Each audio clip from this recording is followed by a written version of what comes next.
डाला जाएगा दाने में, उतना ज्यादा दाने का वजन होगा, उतना ज्यादा दाने का स्ट्रेंथ होगा, उतना ज्यादा वो चिपचिपा नहीं रहेगा, उतना ज्यादा, जितना ज्यादा वजन होगा बेचने वाले को उतना ज्यादा मुनाफा होगा, जितना लंबा वो चलेगा।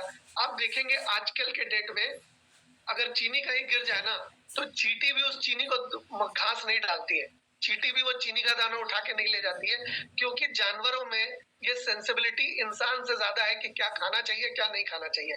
वो देखकर सूंघ कर अंदाजा लगा लेते हैं कि हमारे लिए नुकसानदेह है या ये हमारे लिए फायदेमंद है। लेकिन इंसान ऐसा बुद्धिजीवी है, ऐसा मतलब बेवकूफ बुद्धिजीवी है समझिए, कि वो इस तरह की बहुत सारी चीज अपने पेट में डाल देता है। तो रिफाइंड शुगर में कह लीजिए सल्फर होने की वजह से, जरूरत से ज्यादा सल्फर होने की वजह से हमारा बहुत नुकसान हो सकता है। हमारे पैनक्रियास का नुकसान हो सकता है, लिवर का नुकसान हो सकता है, हार्ट का नुकसान हो सकता है, हमारी ब्लड वेसल्स का नुकसान हो सकता है। ये रिफाइंड शुगर की वजह से बहुत सारा शरीर के अंदर नुकसान पहुंच सकता है। तो ये रिफाइंड शुगर हम चाय में और अलग अलग चीजों में डेली बेसिस पे हमारे घर में यूज हो रहा है, ये टाइम बॉम्ब की तरह है, कभी भी फट सकता है। इसके अलावा रिफाइंड ऑयल, पहले के समय में जो तेल होता था वो बहुत गंध होती थी तेल में। अगर तेल वाला खाना कहीं पकता था तो 2 घर छोड़ के भी उसकी स्मेल आती थी कि हाँ कहीं इस वाले तेल में खाना बन रहा है। आजकल कहीं तेल की कोई स्मेल नहीं आती। आजकल तेल इतना चिपचिपा भी नहीं होता। पहले तेल यूज करने के बाद, हाथ धोने के बाद भी थोड़ा चिपचिपा लगता था, क्योंकि तेल की पहचान है चिपचिपापन, तेल की पहचान है गंध। लेकिन आजकल हीट करके, इतना प्रोसेस करके, हेक्सीन नाम का एक केमिकल है जो कि हमारे पूरे शहर में तहस नहस मचा देता है।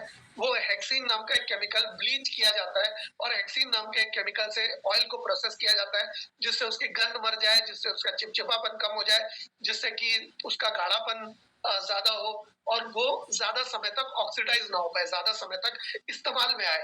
तो इस तरह से ऑयल को ट्रीट किया जाता है, कई बार गर्म करके, कई बार ठंडा करके उसको ट्रीट किया जाता है, जिसकी वजह से हमारे ऐसे ऑयल को यूज करने के बाद हमारा एलडीएल जो है, आपके लो डेंसिटी लिपोप्रोटीन जो है वो जरूरत से ज्यादा बढ़ जाता है, ट्राइग्लिसराइड जरूरत से ज्यादा बढ़ जाता है। अगर आप ऑक्सीडाइज तेल का प्रयोग करते हैं तो आपको एसिड रिफ्लक्स होने लगता है। बहुत सारे लोगों को खाना खाने के बाद यह जलन महसूस होती है, वो रिफाइंड ऑयल की वजह से खास करके होती है। आजकल सॉल्ट भी रिफाइंड मिलता है। आपको क्या लगता है सॉल्ट जो समुद्र से निकलता है डायरेक्ट आपकी प्लेट पे आ जाता है? नहीं, उसको बहुत सारे अलग अलग केमिकल प्रोसेसेस के थ्रू रिफाइन किया जाता है, जिसमें एक आयोडीन डालने के लिए 11 अलग अलग इंग्रेडिएंट निकाल लिए जाते हैं। और ये नमक इस तरह का नमक होता है कि इसमें बाकी की सारी कोई फायदेमंद चीजें नहीं होती। इस वजह से आप रॉक सॉल्ट का, अगर पिंक सॉल्ट का अगर प्रयोग करेंगे तो वो ज्यादा कॉम्प्लेक्स सॉल्ट होता है और वो आपके शरीर को ज्यादा फायदा पहुंचाता है। आपके शरीर को 70 से भी ज्यादा मिनरल देने की क्षमता पिंक सॉल्ट के अंदर है। लेकिन जो हम व्हाइट सॉल्ट घर में इस्तेमाल करते हैं वो चिपचिपा ना हो, मॉइस्चर ना लगे, इसकी वजह से उसके बहुत सारे ट्रीटमेंट्स होते हैं और वो हमें बहुत ज्यादा नुकसान पहुंचा सकता है। लोग पानी को रिफाइन करके पीते हैं। आजकल जो पानी की जो टंकियां होती हैं जिससे हमारे पास पानी का सप्लाई आता है, कैलकाटा में भी एक बहुत बड़ी ऐसी पानी टंकी है जिसको टाला टैंक बोलते हैं, और भी दिल्ली में और ऐसी बहुत सारी जगहों पे पानी की मतलब रिफाइनिंग होती है या पानी को ट्रीटमेंट किया जाता है और ट्रीटमेंट करके पानी हमारे पास पहुंचता है। पानी के अंदर किसी भी तरह के जर्म्स डेवलप ना हो, किसी भी तरह के बैक्टीरिया डेवलप ना हो, इसकी वजह से क्लोरीन का इस्तेमाल किया जाता है और जरूरत से ज्यादा क्लोरीन पानी में डाला जाता है। जैसे कि स्विमिंग पूल के पानी में भी क्लोरीन जरूरत से ज्यादा डाला जाता है, जिसकी वजह से स्किन में एकदम काला काला सा प्रभाव आ जाता है। ठीक उसी तरह की क्लोरीन आपके पीने वाले पानी में भी और भी बहुत सारे और भी केमिकल्स डाले जाते हैं ताकि पानी, ठहरा हुआ पानी सड़ ना जाए। तो इस तरह के पानी हमारे शरीर के अंदर आता है। और अगर आप आटा या मैदा की बात करें तो मैदा तो आपको खैर बहुत नुकसानदायक होता है, ये तो पता ही है। वो एकदम गोंद की तरह चिपक जाता है आपके हाथों में और साथ में उसमें फाइबर भी नहीं होता, उसके अंदर विटामिन्स एंड मिनरल्स भी पूरे प्रोसेस करके हटा दिए जाते हैं, जिसकी वजह से बहुत नुकसान होता है। और व्हीट भी अगर प्रोसेस किया जाए, व्हीट को अगर आटे को प्रोसेस किया जाए तो उसमें भी काफी सारे नुकसानदेह चीजें हो सकती है और उसको ब्लीच किया जाता है ताकि वो व्हाइट या बिल्कुल प्योर नजर आए। तो इससे भी काफी सारे नुकसान हमारे शरीर को होता है। कोई भी चीज उसके नेचुरल तरीकों के साथ कुछ भी छेड़छाड़ की जाए तो हमें नुकसान पहुंचा सकती है। इसके अलावा रिफाइंड एंड पैकेज्ड फूड होते हैं, बहुत सारे पैकेट वाले फूड आते हैं। एक मैंने लाइन पढ़ी थी बहुत पहले, उसमें लिखा था they don't care about your life, they care about the products shelf life. They don't care about your life. आपकी लाइफ में उनको कोई लेना देना नहीं, उनको अपने प्रोडक्ट की शेल्फ लाइफ से लेना देना है। वो इतने सारे केमिकल्स डालते हैं उसमें ताकि जो प्रोडक्ट 6 महीने में एक्सपायरी डेट है, 6 महीने में एक्सपायर होगा, वो 9 महीने तक चलता रहे। जो 9 महीने में एक्सपायर हो रहा है वो 12 महीने चलता रहे, जो 12 महीने में एक्सपायर हो रहा है वो 15 महीने तक, और जो 15 महीने में चल रहा है वो 18 महीने, और 18 महीने चलने वाला प्रोडक्ट 24 महीनों तक चलता रहे, ताकि उनको प्रोडक्ट ज्यादा से ज्यादा मार्केट में बिक पाए, ज्यादा से उनका नुकसान कम से कम हो। तो ऐसे पैकेज और रिफाइंड फूड में तेल को भी अलग अलग गर्म किया जाता है, और उस मतलब वो ऑक्सीडाइज होने के उसके चांसेस ज्यादा से ज्यादा रहते हैं। और जब एयर कंडीशनर की हवा हम खाते हैं, चाहे वो किसी ऑफिस में हो, चाहे एटीएम में हो, चाहे बस में हो, चाहे गाड़ी में हो, चाहे हमारे ऑफिस में हो, चाहे हमारे घर में हो, वो लंबे समय तक हमारे शरीर के अंदर एक अलग सा चेंजेस करती है, और वो हमारे ब्रोंकियल कैविटी को भी नुकसान पहुंचाती है, हमारे स्किन को भी नुकसान पहुंचाती है अगर लंबे समय तक एक्सपोज रहे। तो एक ऐसे जिंदगी को हम जी रहे हैं जहां पर हम खाना तो छोड़ नहीं सकते, हम सांस लेना तो छोड़ नहीं सकते, पानी पीना तो छोड़ नहीं सकते, लेकिन ये हमारी लाइफ की एक कटु सत्य है, ये हमारी लाइफ की एक रियलिटी है कि हम एक रिफाइंड लाइफ में जी रहे हैं। एक रिफाइंड मतलब सब कुछ रिफाइंड है हमारी लाइफ में, सब कुछ प्रोसेस्ड है हमारी लाइफ में, नेचुरल कुछ नहीं रह गया है। तो इस वजह से काफी सारे नुकसान हमारे हो जाते हैं। इसके अलावा लाइफस्टाइल की धज्जियां उड़ गई है। आज से 300 साल 400 साल पहले किसी को डायबिटीज या बीपी या अस्थमा नहीं होता था। उस समय क्या होता था, हैजा होता था, प्लेग होता था, इस तरह की प्रॉब्लम्स होती थी। लेकिन लाइफस्टाइल की गड़बड़ी की वजह से बहुत सारे रोग हमें हो जाते हैं, जैसे कि बैड लाइफस्टाइल प्रैक्टिसेस होती है। जिस समय उठना चाहिए उस समय हम नहीं उठते, जिस समय सोना चाहिए उस समय सोते नहीं, जिस समय खाना चाहिए उस समय नहीं खाते, जिस समय नहीं खाना चाहिए उस समय खाते हैं। इसकी वजह से एक इम्बैलेंस तैयार हो जाता है। आप कभी भी आपने ध्यान दिया होगा कि अगर एक साइकिल के स्टैंड में अगर एक साइकिल को धक्का देंगे तो एक के बाद एक के बाद एक बहुत सारी साइकिलें एक साथ गिरना शुरू हो जाएंगी। ठीक उसी तरह से हमारे शरीर के अंदर भी एक ऑर्गन के बाद दूसरा ऑर्गन, दूसरे ऑर्गन के बाद तीसरा ऑर्गन, तीसरे ऑर्गन के बाद चौथा ऑर्गन, उसके ऊपर बहुत दबाव पड़ता है, और धीरे धीरे सारे के सारे ऑर्गन्स हमें नमस्ते करने लगते हैं, बोलता है त्राही माम करने लगते हैं, कहते हैं भाई हमसे तो और झेला नहीं जा रहा।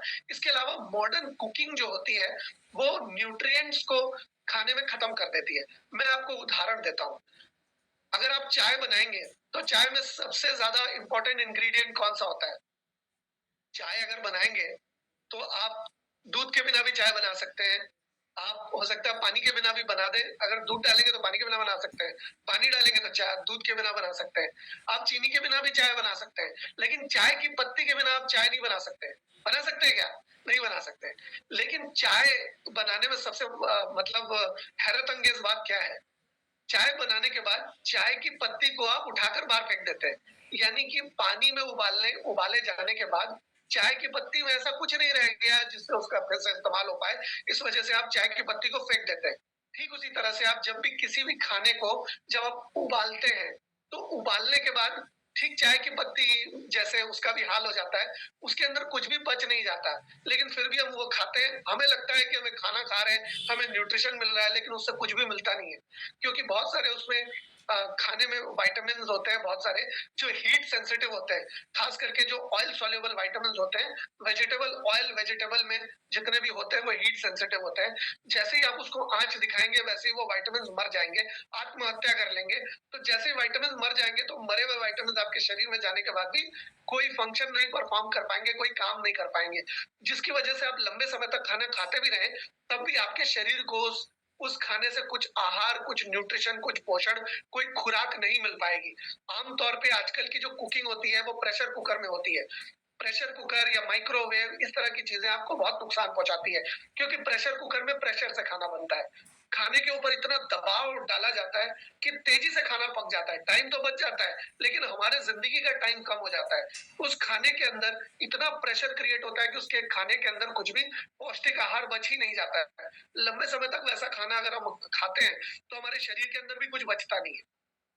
आप देखेंगे कि अगर कोई एक्स्ट्रा नमक खाता है तो नमक खाने की वजह से उसकी हड्डी से जो कैल्शियम है वो हड्डी से निकल के कैल्शियम उस मतलब सॉल्ट को सही तरीके से डाइजेस्ट करने के लिए हड्डियों से निकल निकल के कैल्शियम आता है, और इसकी वजह से हड्डियां खोखली हो जाती हैं, और बहुत सारे लोगों को ऑस्टियोपोरोसिस, ऑस्टियोआर्थराइटिस और इस तरह की समस्या नुकसान होती है दूध पीने की वजह से, टाइप 2 गाय का दूध पीने की वजह से, और बहुत सारे लोगों का नमक का सेवन करने की वजह से। आपने कभी सोचा भी नहीं होगा कि नमक की वजह से या टाइप 2 दूध की वजह से भी कभी ये समस्या हो सकती है। उस कैल्शियम को एब्जॉर्ब करने के लिए हड्डियों से कैल्शियम आता है, वो इनऑर्गेनिक इसको यूज करने के लिए।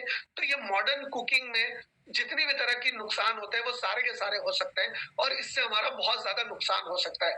और लैक और नो एक्सरसाइज, हमें शरीर को वर्जिश चाहिए। अब मतलब पुराने समय में एक ये भी था, early to bed early to rise makes a man healthy wealthy and wise.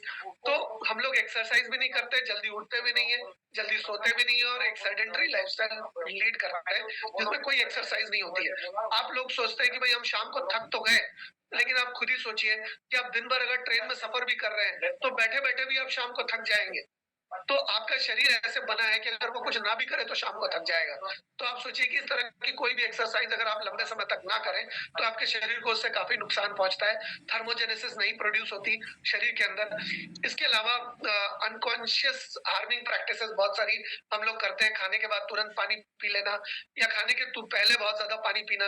अब मान लीजिए किडनी जो है हमारी जरा सी है, इतनी सी किडनी है, ठीक है, अब उसमें कोई 2 लीटर पानी सुबह उड़ेल देता है। बहुत सारे लोग क्या करते हैं, सुबह सुबह चाय पीते हैं अपने शरीर को तरोताजा करने के लिए। अब आप खुद ही सोचिए कि आप सुबह सुबह सोए हुए थे और आपको कोई गर्म पानी डाल के उठाएगा तो आप एकदम हड़बड़ा के उठेंगे ना।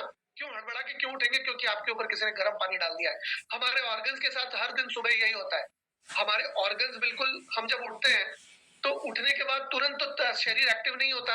हम लोग क्या करते हैं, हम गरम गरम चाय अपने ऑर्गन्स में डाल देते हैं। तो जब गरम गरम ऑर्गन को चाय मिलती है तो ऑर्गन एकदम सकपका के उठ जाते हैं, एकदम शॉक में उठ जाते हैं। मान लीजिए कि किसी ने उसको इलेक्ट्रिक शॉक दे दिया हो, या मान लीजिए किसी ने गर्म पानी डाल के उसको उठाया हो। तो गर्म पानी डाल डाल के आप डेली उसको उठा रहे हैं, मतलब चाय डाल के उठा रहे हैं, तो एकदम शॉक में उठता है। और इस तरह का शॉक अगर आप लंबे समय तक देते रहे तो 10 साल 15 साल 20 साल में एक बहुत बड़ा विकार पैदा होता है।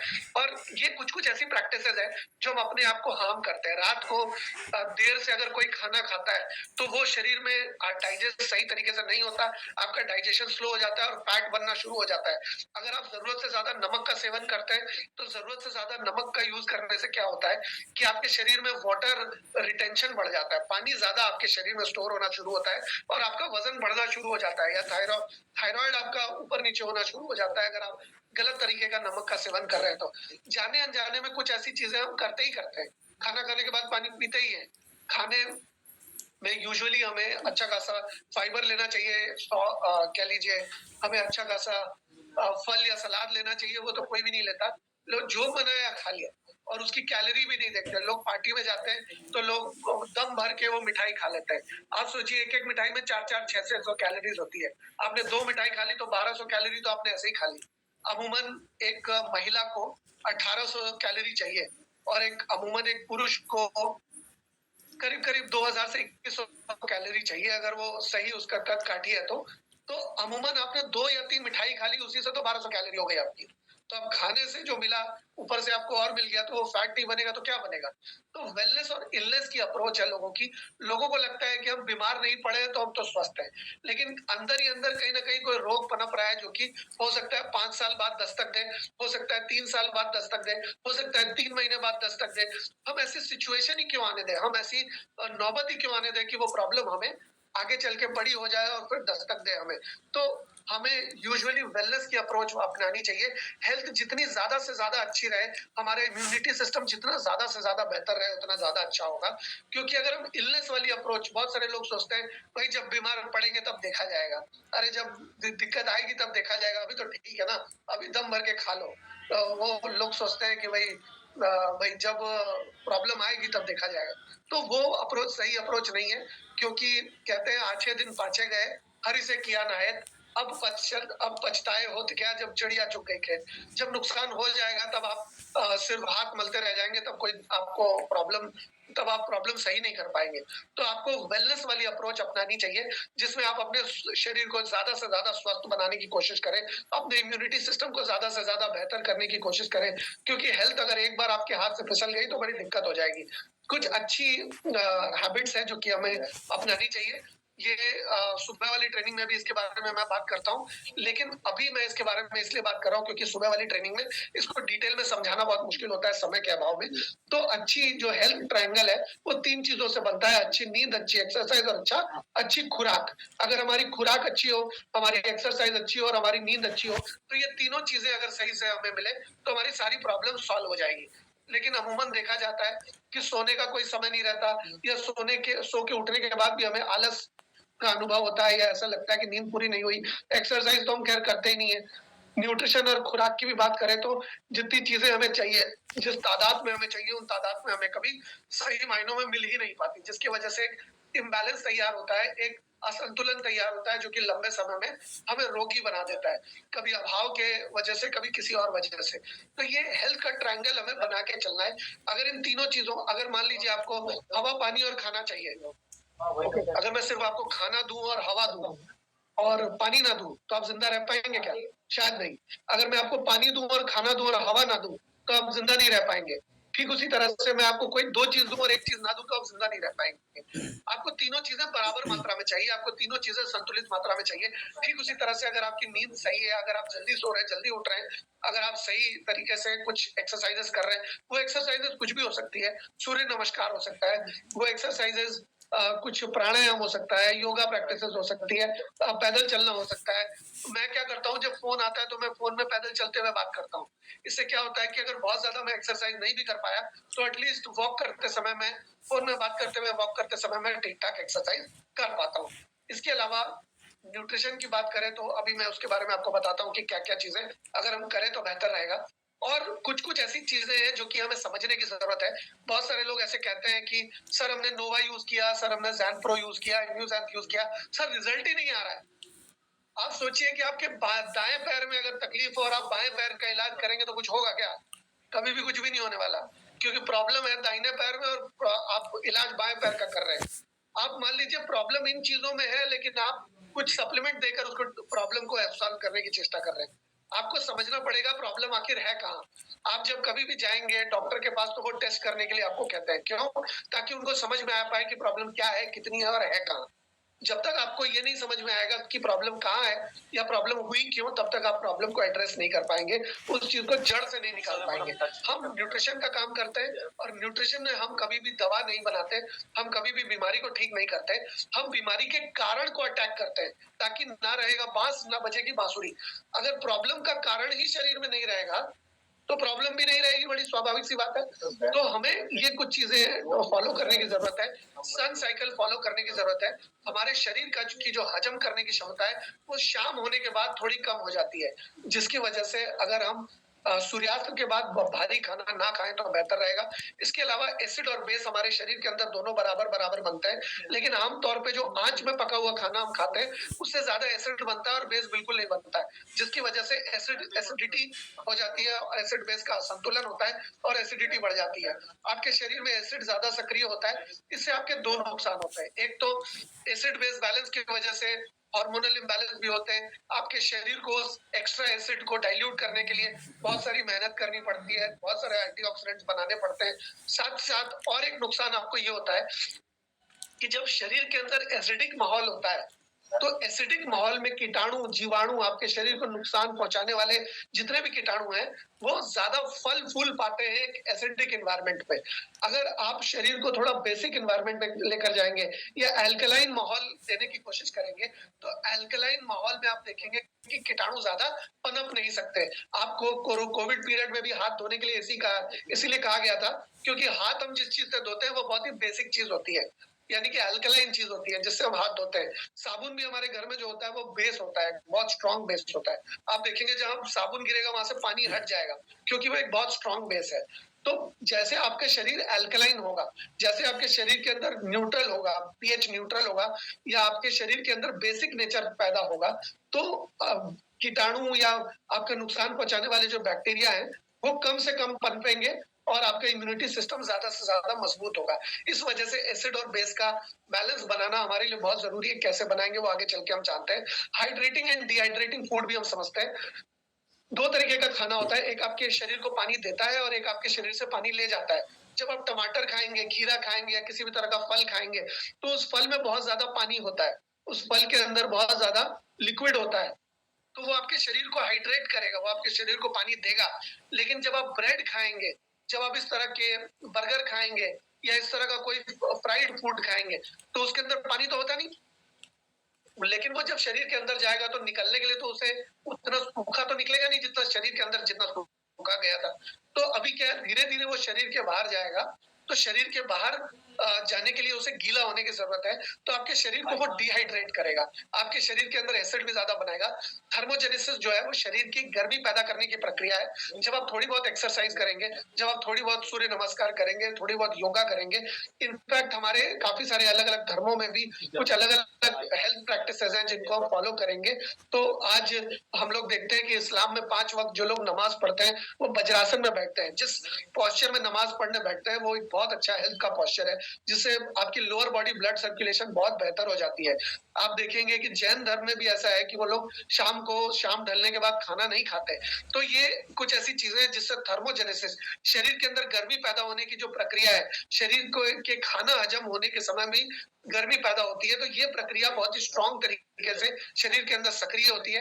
आप देखेंगे कि आयुर्वेद में भी कहा गया है कि आपके पेट में जठर अग्नि होती है, यानी कि खाने को डाइजेस्टिव फायर कहते हैं उसको इंग्लिश में, तो वो भी थर्मोजेनेसिस से जुड़ा हुआ है। शरीर के अंदर गर्मी पैदा करने की प्रक्रिया जैसे जैसे कम होती जाएगी वैसे वैसे आपका नुकसान बढ़ता जाएगा। इसके अलावा कहते हैं चिंता ही चिता का द्वार है।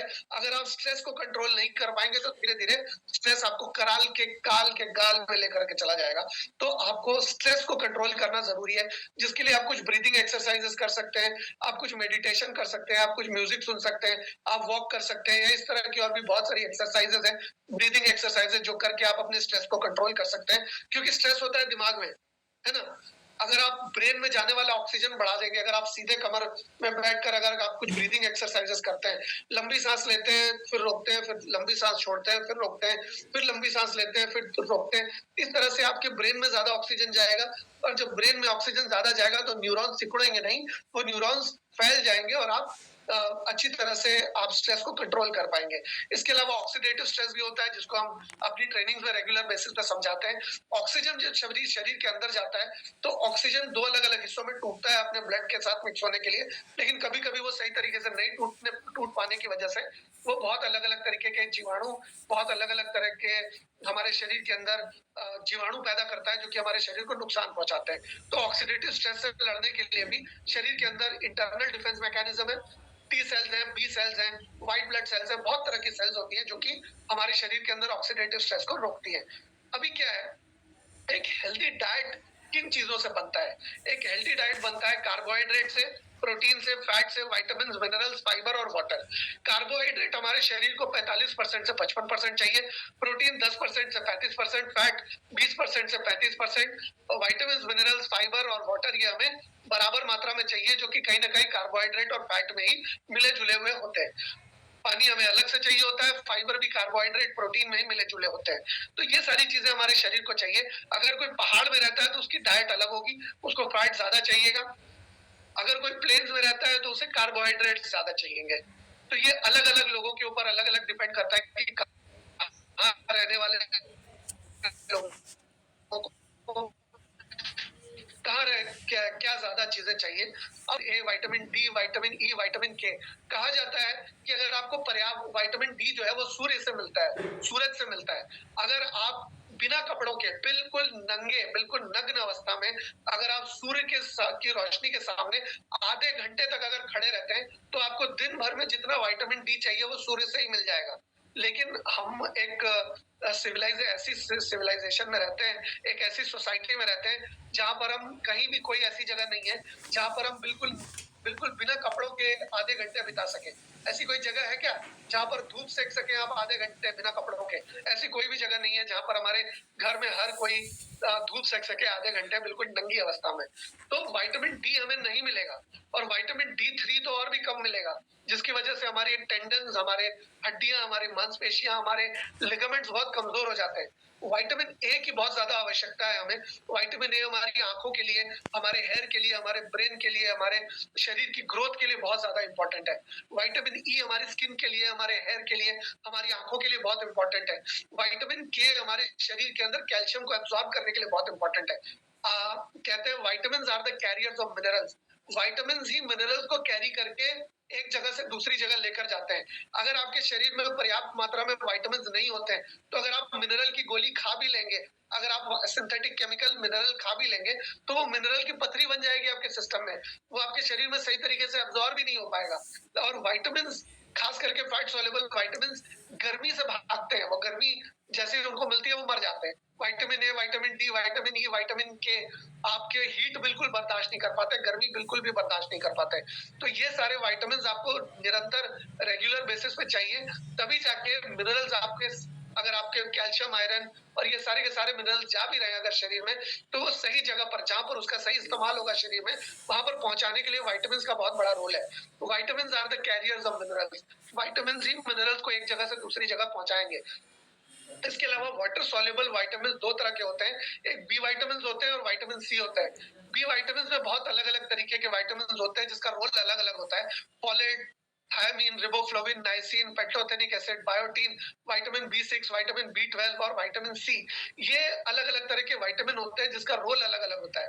विटामिन सी आयरन को अच्छी तरह से कैरी करता है, जिंक को, मैग्नीशियम को कैरी करके एक जगह से दूसरी जगह पहुंचाता है, हमारे सेल वॉल को डिवाइड होने में मदद करता है, सेल डिवीजन में मदद करता है, जाइगोट फॉर्मेशन में मदद करता है, हमारे शरीर की इम्यूनिटी सिस्टम को डेवलप करने में मदद करता है, व्हाइट ब्लड सेल्स को मल्टीप्लाई होने में मदद करता है। बहुत सारे ऐसे जरूरी फंक्शंस है जो कि विटामिन हमारे शरीर के अंदर परफॉर्म करते हैं और वो हमें रेगुलर बेसिस पे हमारे डाइट से चाहिए। लेकिन जब वो केमिकल युक्त डाइट हम लेते हैं, जब insecticide, pesticide, urea, potash, lead, chlorine, chemical, herbicide से मिली हुई डाइट हम लोग लेते हैं, तो ये सारे मिनरल्स, ये सारे विटामिन हमें मिल ही नहीं पाते। और ये सारे विटामिन के अभाव में मिनरल सही जगह पर पहुंच नहीं पाते। मिनरल्स कौन कौन से होते हैं और हमें कौन कौन से मिनरल्स चाहिए होते हैं? Calcium, phosphorus, potassium, sodium, chloride, chlorine, basically magnesium, zinc, iron, iodine, sulphur, cobalt, copper, fluoride, magnesium और सेलेनियम, ये सारी की सारी चीजें हमारे शरीर को, कोई कम, कोई ज्यादा, कोई अच्छा, कोई बुरा, हमें अलग अलग तादाद में ये सारी सारी चीजें शरीर को चाहिए होती है। लेकिन सही समय पर सही चीजें मिले और वो सही जगह तक पहुंच पाए, ये आमतौर पे हो नहीं पाता, क्योंकि हमारा कहते हैं क्या खाया ये इंपॉर्टेंट नहीं है, क्या पचाया ये इंपॉर्टेंट है। लेकिन हमारे साथ विडंबना ये है कि हम खा तो लेते हैं, लेकिन वो पचा या नहीं पहुंचा, इस चीज को सोचने में हम बिल्कुल भी दिमाग नहीं लगाते। मान लीजिए आपने 100 ग्राम कोई सब्जी खाई है, मान लीजिए 100 ग्राम आपने खाना खाया है, उस 100 ग्राम में से 70 से 80 ग्राम तो ऐसे ही वेस्ट बाहर निकल जाएगा, क्योंकि वो हीट से जनरेट किया हुआ है, उसमें ऑलरेडी बहुत सारे केमिकल्स मौजूद हैं। 20% आपके शरीर में अब्सॉर्ब हो पाएगा। तो आपको क्या लगता है, ये सारे तरीके के विटामिन, ये सारे तरीके के विटामिन और सारे तरीके के मिनरल्स आपको वो 20% में मिलेंगे? आपको वो 20 ग्राम 30 ग्राम में मिल पाएंगे? सवाल ही नहीं पैदा होता, जिसकी वजह से आज 40-40 साल के लोगों को हार्ट अटैक आ रहा है। आजकल छोटे छोटे लोगों को बड़ी बड़ी प्रॉब्लम हो रही है। आजकल अलग अलग तरह के लाइफस्टाइल डिसऑर्डर्स हो रहे हैं। आप ये देख सकते हैं कि ये कुछ कुछ कारण है हमारे शरीर में किसी भी रोग को होने के। लाइफस्टाइल डिसऑर्डर हो सकते हैं, जैसे अभी मैंने थोड़ी देर पहले आपको बताया था कि जब सोना चाहिए तब सोते नहीं, जब उठना चाहिए तब उठते नहीं, जो खाना चाहिए वो नहीं खाते, जो नहीं खाना चाहिए वो खाते हैं। हमें खाने को अच्छी तरह से चबा चबा के खाना चाहिए, चबा चबा के नहीं खाते, इतना टाइम नहीं है किसी के पास। और अलग अलग तरह के शरीर को नुकसान पहुंचाने वाली हैबिट्स करते हैं। तो ये लाइफस्टाइल डिसऑर्डर, यानी कि जीविका के बिगड़ जाने की वजह से जो रोग होते हैं, वो एक कारण है प्रॉब्लम का। आपको कारण समझना बहुत जरूरी है। आप बोलते हैं सर ये प्रॉब्लम हो गई, सर क्या देना है, सर सप्लीमेंट कौन सा देंगे बताइए, सर कौन सा। आपको समझने की जरूरत है कि हुआ क्या है। आप जो सवाल मुझसे पूछ रहे हैं, कल को आपकी डाउनलाइन आपसे भी पूछेगी, आपके जूनियर्स आपसे भी पूछेंगे, तब आप क्या करेंगे? बहुत सारे लोग मैंने देखा है कि वो परिवेश नागर का नंबर दे देते हैं, कह रहे सर से पूछ लीजिए। अरे सर तो बता देंगे, लेकिन आपकी जानकारी तो होगी ही नहीं ना। अगर सर ही सारा बताने वाला काम करेंगे तो आपको जानकारी मिलेगी ही नहीं। और आपको अगर जानकारी नहीं मिलेगी तो आप तो महरूम रह जाएंगे, आपको तो कभी पता ही नहीं चलेगा। सारा बताने का दारोमदार मेरा नहीं है, मेरा एज अ ट्रेनर आपको सिखाने का काम है, आपको सशक्त करने का, आपको मजबूत करने का, जानकारी आप तक पहुंचाने का काम है। आपके बिहाफ में काम करने का काम मेरा नहीं है, आपको जानकारी देने का काम मेरा है। तो मैं ये जानकारी देने का काम सुबह 8 बजे और रात को 8 बजे करता हूँ ऑलरेडी। तो ये काम मैं कर रहा हूँ, आप इस ट्रेनिंग में आइए, जानिए, सीखिए, समझिए। तो लाइफस्टाइल डिसऑर्डर की वजह से जो प्रॉब्लम हुई है, वो लाइफस्टाइल जब तक ठीक नहीं हो जाती तब तक वो प्रॉब्लम सही मायनों में ठीक नहीं होगी। अगर छोटा जूता पहनने की वजह से आपको पैर में दर्द हो रहा है, तो जब तक छोटा जूता बदलेंगे नहीं तब तक प्रॉब्लम सॉल्व नहीं होगी। अगर कोई जूता आपको काट रहा है, तो जब तक जूता नहीं चेंज होगा तब तक प्रॉब्लम सॉल्व नहीं होगी। तो जिस कारण की वजह से वो प्रॉब्लम हुई है, उस कारण को एड्रेस करना जरूरी है। सबसे पहले समझना जरूरी है कि वो प्रॉब्लम शरीर में हुई क्यों है। कारण तो समझिए। हमारा काम है एज न्यूट्रिशन एक्सपर्ट्स, हमारा काम है कि प्रॉब्लम की जड़ तक जाना। अब प्रॉब्लम की जड़ क्या है अगर आपको पता ही नहीं है, तो फिर आप सॉल्व कैसे करेंगे प्रॉब्लम को। कभी कभी मेटाबॉलिक डिसऑर्डर होता है। मेटाबॉलिक डिसऑर्डर यानी कि आप जो भी खा रहे हैं सही तरीके से पच नहीं रहा। सोचिए कि जब आप छोटे थे तो जो भी खाते थे वो तुरंत पच जाता था। आप छोटे बच्चे के तौर पे दिन में 4 बार 5 बार 6 बार खाना खाते थे। लेकिन जैसे जैसे आप बड़े होते हैं, आप जो ब्रेकफास्ट खाते हैं वो अगले दिन सुबह निकलता है, और कभी कभी तो 2 दिन 3 दिन बाद निकलता है। तो ये मेटाबॉलिक डिसऑर्डर है। आपका जो मेटाबॉलिज्म है वो स्लो हो गया है, और ये स्लो मेटाबॉलिज्म की वजह से फैट भी ज्यादा बनता है और आपके शरीर में तरह तरह के रोग भी उत्पन्न होते हैं। तो कभी कभी हार्मोनल डिसऑर्डर होता है।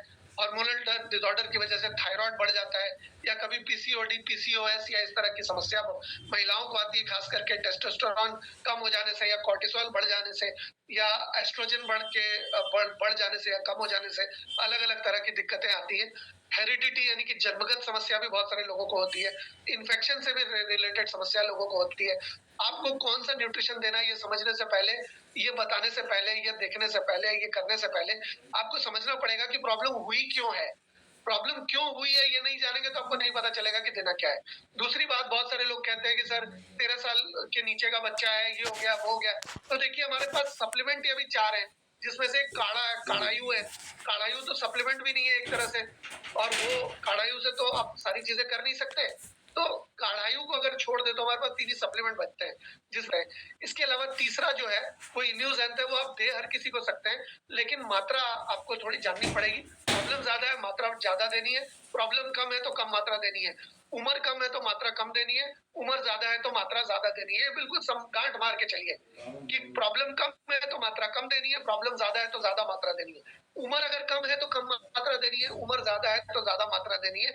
ये मैं इम्यूजेन के केस की बात कर रहा हूँ। अब आपको पहले समझना होगा कि प्रॉब्लम हुई कहाँ है। लाइफस्टाइल डिसऑर्डर है, या मेटाबॉलिक डिसऑर्डर है, या हार्मोनल डिसऑर्डर है, या हेरिडिटी है, या इन्फेक्शन है, ये आपको समझना पड़ेगा। ये एक मॉडल डाइट प्लान है जिसको हम समझ सकते हैं कि मॉडल डाइट प्लान में कौन कौन सी चीजें हम कर सकते हैं और कैसे कर सकते हैं। अमूमन एक अच्छा डाइट प्लान अगर आपको करना है तो आप उसको 5 मील प्लान में बांट सकते हैं। दिन में 4 से 5 बार या 6 बार आप खाना खिला सकते हैं, थोड़े थोड़े क्वांटिटी में।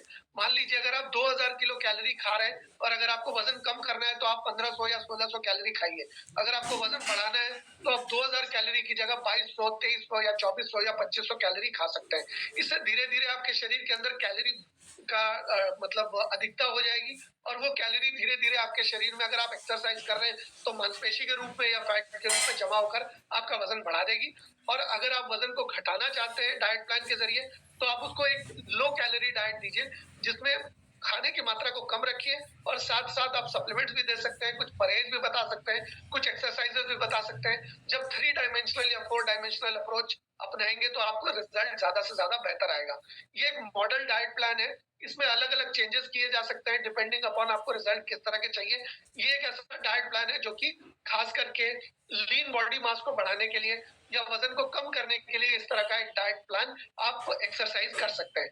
साथ साथ अगर आपको पेट की कोई समस्या हो, आप हमेशा याद रखिए कि किसी भी प्रॉब्लम को आपको सॉल्व करना है तो आप अगर डाइजेशन को बेहतर कर देंगे, लाइफस्टाइल को बेहतर कर देंगे, और अगर आप थोड़ी बहुत एक्सरसाइज करेंगे तो किसी भी तरह की कोई भी समस्या के साथ डील किया जा सकता है, सप्लीमेंट के साथ, अच्छे डाइट प्लान के साथ, अच्छी एक्सरसाइज के साथ, और एक अच्छी परहेज के साथ। इन चारों चीजों को अगर आप फॉलो करेंगे तो ऐसी ब्रह्मांड में कोई भी समस्या नहीं है जिसको आप सॉल्व नहीं कर सकते, या जिसको आप रिलीफ नहीं दे सकते, जिसको आप सिम्टोमेटिक फायदा नहीं पहुंचा सकते। तो ये एक मॉडल डाइट प्लान है जिसमें आप इम्यूजेंट अर्ली इन द मॉर्निंग ले सकते हैं। आप चिया सीड्स को भी यूज कर सकते हैं, और या तो सनफ्लावर सीड्स को भी कूट के यूज कर सकते हैं। आपको च्यू करना पड़ेगा, सनफ्लावर सीड्स का मिक्स कर रहे हैं अगर आप तो। और चिया सीड्स को अगर आप मिक्स करते हैं तो चिया सीड को मिक्स करने से एक खास फायदा होता है कि चिया सीड थोड़ी देर में फूल जाती है पानी के अंदर जाके, और वो आपके गट के अंदर बैठ जाती है।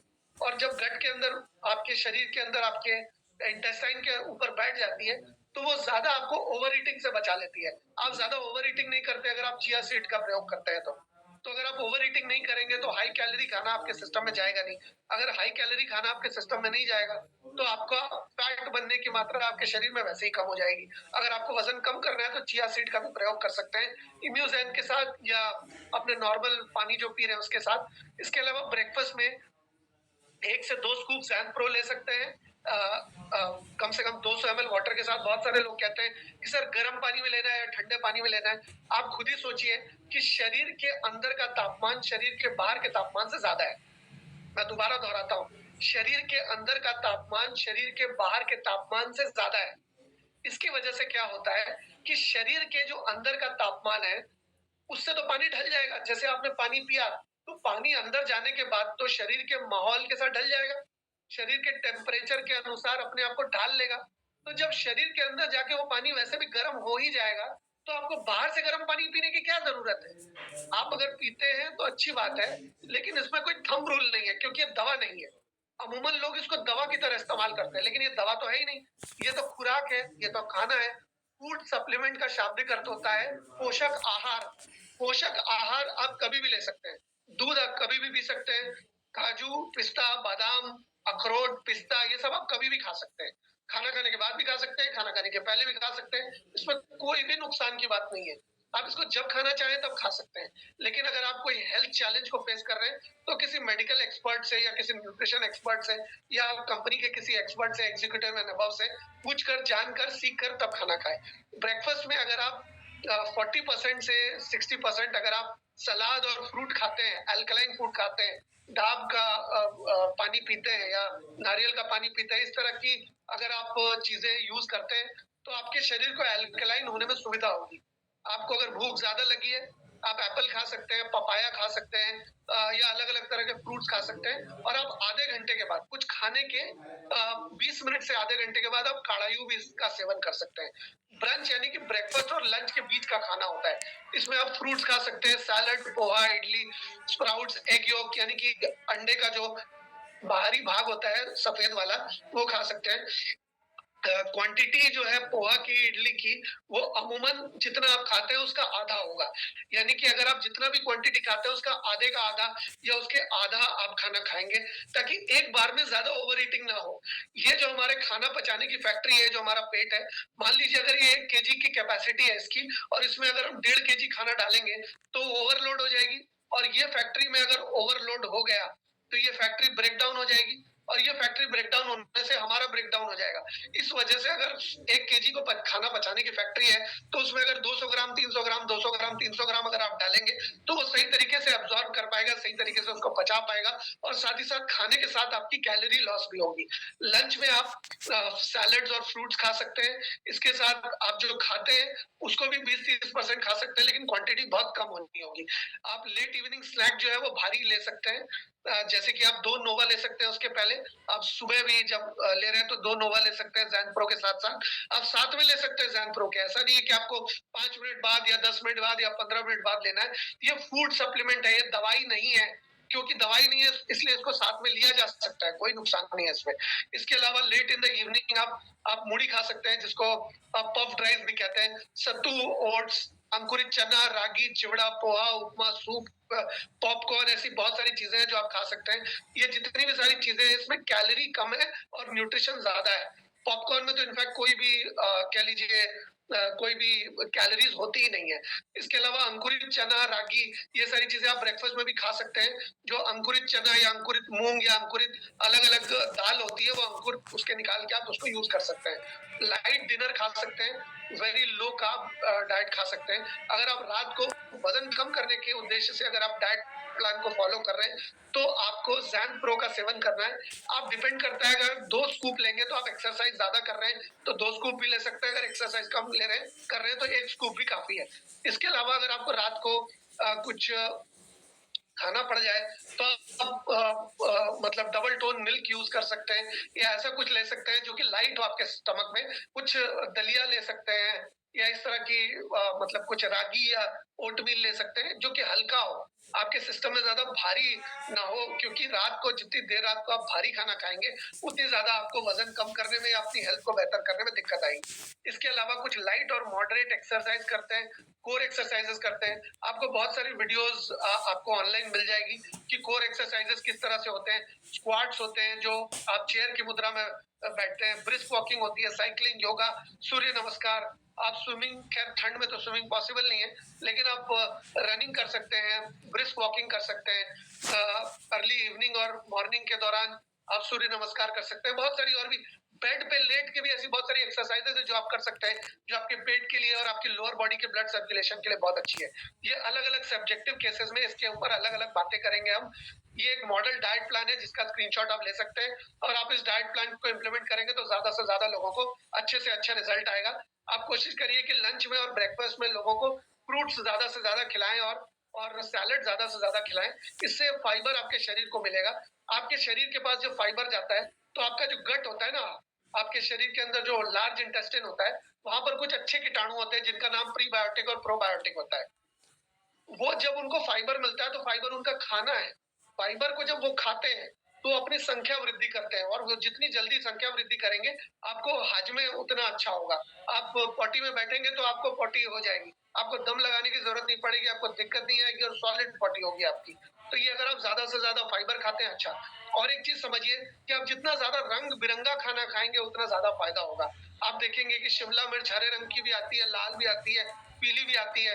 अगर आप देखेंगे कि गाजर आती है वो लाल आती है, मूली सफेद आती है। जितने अलग अलग रंग का सलाद खाएंगे, जितने अलग अलग रंग का फल खाएंगे, उतना ज्यादा न्यूट्रिशन आपके शरीर को मिलेगा। अलग अलग रंग के फलों में अलग अलग तरह का पोषण पाया जाता है। आप जितने ज्यादा रंग के फलों का, जितने ज्यादा रंग के सलाद का सेवन करेंगे उतना ज्यादा आपको हेल्थ में फायदा होगा, आपका उतना ही इम्यूनिटी सिस्टम अच्छा डेवलप होगा। अगर आप ज़ैन प्रो का सही तरीके से सेवन करते हैं तो आपकी हेयर की क्वालिटी अच्छी हो जाएगी, आपकी स्किन की क्वालिटी अच्छी हो जाएगी, आपके झुर्रियां जल्दी से नहीं पड़ेगी, आपको जल्दी से फटीग या थकावट नहीं होगी, आपकी रिप्रोडक्टिव सिस्टम अच्छी रहेगी, आपकी इम्यूनिटी सिस्टम अच्छी रहेगी, आपके रिफ्लेक्सेस अच्छे रहेंगे। अगर आप रेनेटस नोवा का सेवन करते हैं, आप समझते हैं कि इसका लेने का सही तरीका क्या है। अगर आपको पेट में कोई समस्या है तो आप नोवा को खाना खाने के पहले लीजिए, आधे घंटे पहले। अगर आपको पेट की कोई समस्या नहीं है तो आपको रेनेटस नोवा को खाना खाने के आधे घंटे या 1 घंटे बाद ले सकते हैं। इम्यूजेंट आप अमूमन खाना खाने के 1 घंटे बाद ही लें तो अच्छा है। दिन में 1 बार लेना है नॉर्मल केसेस में, और अगर किसी को ज्यादा हेल्थ चैलेंज है तो वो किसी की सलाह लेकर दिन में 2 बार भी ले सकते हैं। इसके अलावा काढ़ायु लेने का क्या तरीका है, आप इसको अमूमन खाना खाने के बाद या कुछ भी मुंह में डालने के बाद ही लें। आप इसको खाली पेट कभी भी कोशिश करें कि ना लें। आप काढ़ायु ले सकते हैं, दिन में 2 से 3 बार ले सकते हैं। आधा आधा सैशे अगर आप लेंगे तो दिन में 2 से 3 बार आप ले सकते हैं। आप ज़ैन प्रो की बात करें तो आप इसको दिन में 2 बार, 3 बार, 4 बार भी ले सकते हैं, डिपेंडिंग अपॉन आपको करना क्या है। आप अगर अच्छे एक्सट्रीम डाइट पे हैं तो आप 3 बार भी ले सकते हैं। अगर आप नॉर्मल डाइट में हैं तो दिन में 1 बार लेना आपको काफ़ी है। आपके वज़न के अनुपात में आपको लेना है, आपकी उम्र के अनुपात में लेना है। अगर आपकी उम्र ज़्यादा है तो आपको ज़्यादा लेना है, अगर आपकी उम्र कम है तो आपको कम लेना है। अगर आपकी उम्र कम है और आप एक्सरसाइज कर रहे हैं तो आपको ज़्यादा लेना है। अगर आप उम्र कम है और आप एक्सरसाइज कम कर रहे हैं तो आपको कम लेना है। कम कर रहे हैं तो कम काम है तो कम लेना है, ज़्यादा काम है तो ज़्यादा लेना है। इस अनुपात में आपको चीज़ें लेनी है। और आपको इम्यूज़ेन को अगर लेना है तो खाना खाने के 1 घंटे बाद लेना है। खास करके ब्रेकफास्ट या लंच के बाद आप इसको 1 घंटे बाद इसको ले सकते हैं। तो ये हो गए हमारे मतलब न्यूट्रिशन के बारे में ये हमारी बातें थी। आशा करता हूँ कि आपको ये सारी जानकारी है और आप इसको काम में लगाएँगे